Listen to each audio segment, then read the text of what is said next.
up today, so they could right now hit send on that press release and give Dak Prescott the franchise tag, which is what you do expect the Chiefs to do with Chris Jones. They are going to franchise tag Chris Jones. It's really not a surprise. He's been, one of the top priorities for the Kansas City Chiefs, one of their best players on defense. And when you look at the landscape of this, this is a guy they want to keep. They want to do a long-term deal with. They weren't able to do it before camp last year. We'll see if they can get something done now, Andrew. The hard part is going to be if they tag him and then don't get something done.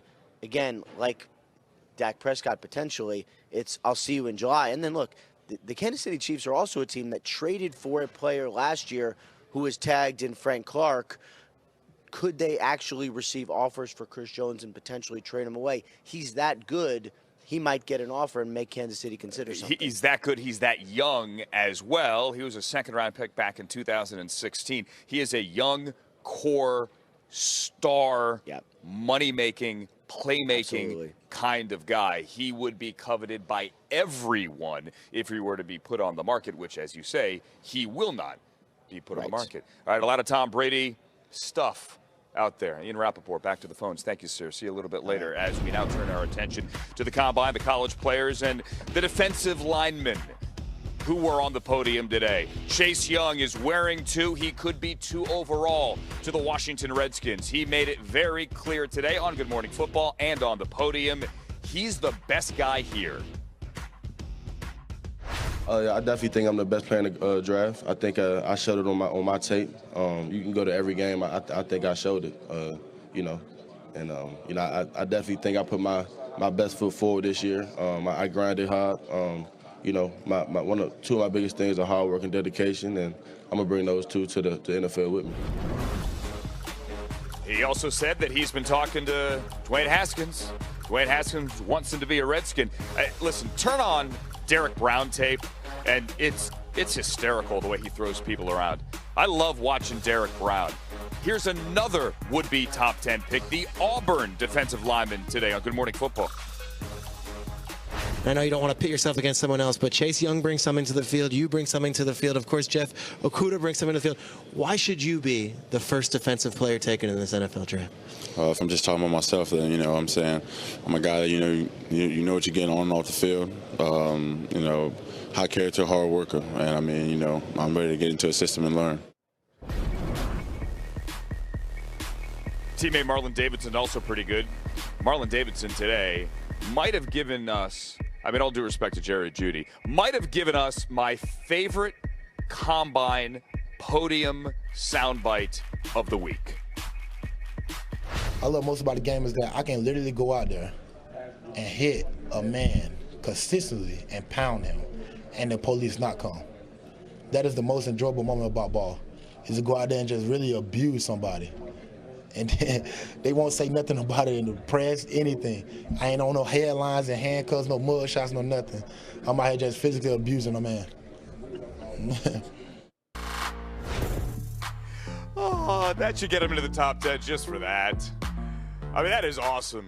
He's not, however, in Lance Zierlein's top 10, but Derek Brown is, Javon Kinlaw is as well, and Chase Young, who's sitting there at number 2.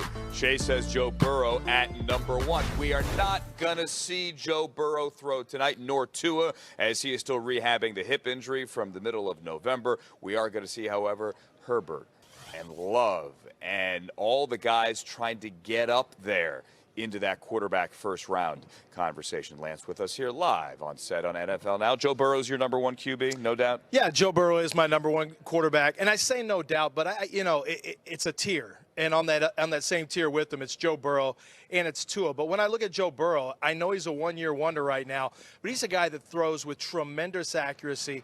He throws with not only accuracy, he throws with timing. He's got the ability to slide around the pocket, so his pocket mobility is excellent. And then when it's all said and done, the intangibles are off the charts. And so many times we go back and say, why did I miss on this quarterback? Why did I miss on that quarterback?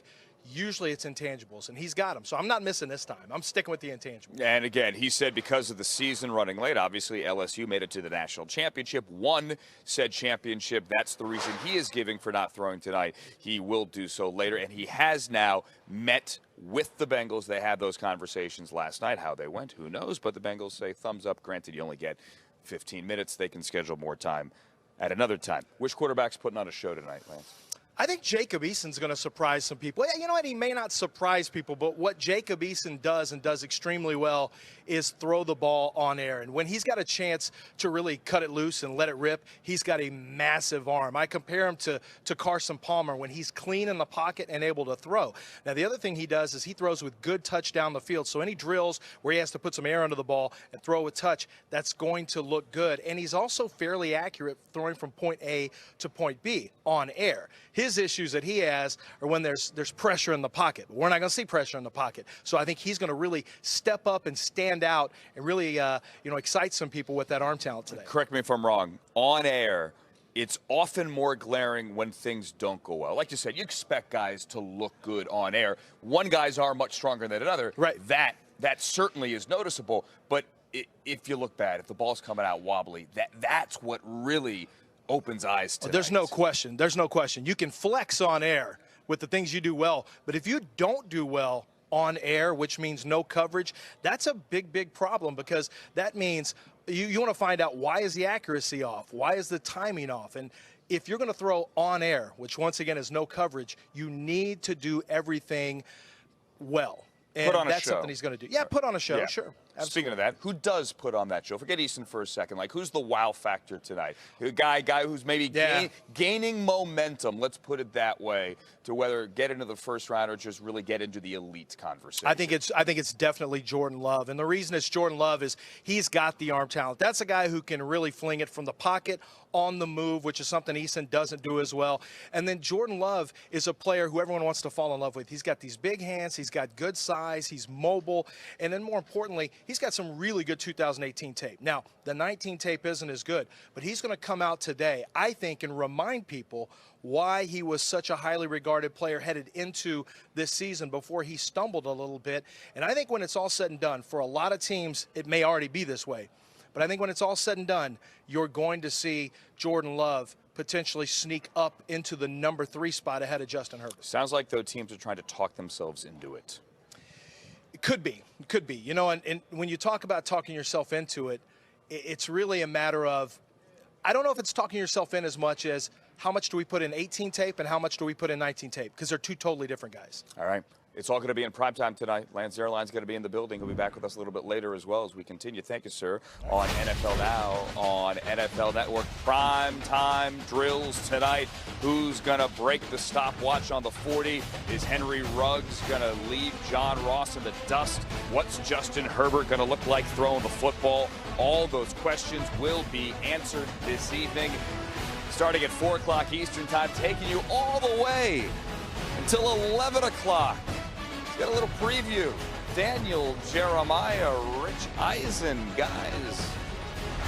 Daniel Jeremiah, it is time to put this event in prime time, and obviously that's one of the biggest changes of the 2020 NFL Scouting Combine here on NFL Network. What are you looking forward to most outside of the different start time?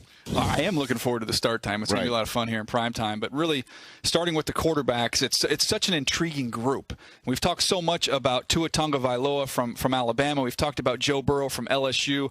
But we're going to get a chance to see Jordan Love. You're going to see Jacob Eason from Washington for the first time. And Justin Herbert really kind of duke it out on this field to see who's going to be the third quarterback taken. And then an unbelievable group of wide receivers. You know, what makes this wide receiver group so unbelievable in your estimation? The depth. When you talk about the talent and the depth of it, I have 3 receivers in my top 11, and you look at guys like CeeDee Lamb from Oklahoma, Jerry Jeudy from Alabama, and then Henry Ruggs. These guys are special players, and Ruggs is somebody that's a legitimate threat to go after John Ross's 40 record. He's going to run in the 4.2s, Rich. It's just a matter whether or not he can claim that record. But I have 27 wide receivers with top 3 round grades. Wow. So picking in the 5th and 6th round this year, you're going to get a top 3 round talent that'll be on display. And then the tight ends will be out there on Thursday night, offensive linemen and running backs on Friday night. The defense gets out there once the weekend hits, and I can't wait. I mean, this is going to be somewhat weird in the fact that we get to work and start it when we're usually leaving the scouting combine. Get your 2 o'clock coffee ready, buddy. Let's go. Exactly right. We'll be highly caffeinated and ready for the first ever scouting combine in prime time right here on NFL Network. Our start time is at 4 Eastern Time. Join me and Daniel Jeremiah for all of that.